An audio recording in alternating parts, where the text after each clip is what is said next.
Praise lord. మీ అందరికీ దేవుడి నామమున వందనాలు. బాగున్నారా? ఉదయకాల సమయంలో దేవుడు మనతో మాట్లాడుతున్న మాట చూడండి. మార్కు సువార్త 14:38 ఈ రీతిగా రాయడం జరుగుతా ఉంది. మీరు శోధనలో ప్రవేశించుకున్నట్లు మెలకువ కలిగి ప్రార్థించండి అనే మాట అక్కడ రాయబడి ఉంది. ప్రేమించులారా, దేవుడు తెలియచేస్తున్న మాట ఏంటంటే, ఒకడు శోధనలోకి వెళ్లకుండా ఉండాలంటే అతడు ప్రార్థన చేయాలి, మెలకువగా ఉండి ప్రార్థన చేయాలి అనే మాట స్పష్టంగా రాయబడి ఉంది. శోధనలో ప్రవేశించకుండా ఉండాలి అంటే తప్పక ప్రార్థన చేయాలి. మనం ఏం చేస్తాం? శోధన వచ్చిన తర్వాత దాన్ని తప్పించుకోవడానికి ప్రార్థన చేస్తాం. చూడండి, దేవుడు చెప్పే మాట ఒకటైతే మనం చేసే పని మరొకటి. కానీ దేవుడు ఏమని చెప్తా ఉన్నాడు? శోధనలో ప్రవేశించకుండా ఉండడానికి మీరు ప్రార్థన చేయండి అని చెప్తా ఉన్నాడు. అందుకే ఒకసారి ఆలోచించండి. శోధనలో పడక మునిపే మనం ప్రార్థన చేస్తే, ఇదిగో శోధనలోనికి వెళ్ళక మునిపే మనం ప్రార్థన చేస్తే దేవుడు ఆ శోధన నుండి మనల్ని తప్పిస్తాడు.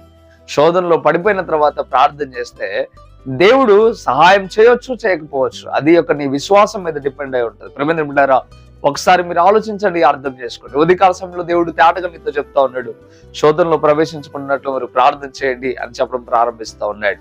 మీ కుటుంబంలో శోధన ఉందా? ఇగో మీకు పరిస్థితుల్లో శోధన ఉందా?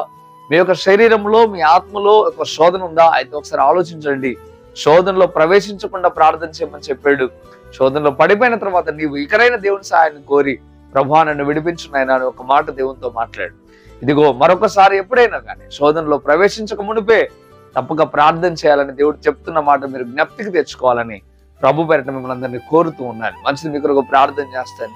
పరిశుద్ధుడా, గొప్ప దేవుడా, మీకు లెక్కలేని స్తోత్రం. ఉదయకాల సమయంలో స్పష్టంగా మీరు మాట్లాడుతున్న మాట, అయ్యా నిజంగా శోధనలో ప్రవేశించకుండా ఉండినట్లుగా ప్రార్థన చేయమని మీరు చెప్తూ ఉన్నారు. అట్టి రీతి అయిన జ్ఞానం మేమందరము కలిగి జీవించుదుము గాక. ఉన్నతమైన స్థితికి నడిపించండి ప్రభు, మీకు వందనాలు. అయ్యా మీ జ్ఞానం చేత, మీ కృప చేత నింపి బలపరిచి స్థిరపరచమని, మీ కాపుదల దయచేయమని. ఏ బిడ్డలైతే వాక్యాన్ని విని ప్రభు విశ్వాసం ఉంచుతున్నారో వారందరినీ దీవించి ఆస్వాదించి మేలు చేయమని యేసు నామములో మిక్కిలి బతిమలాడి పెట్టుకుంటున్నాము తండ్రి. ఆమేన్, ఆమేన్.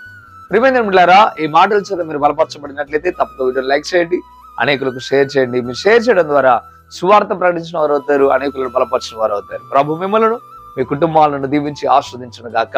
ఆమేన్. Praise Lord. God bless you.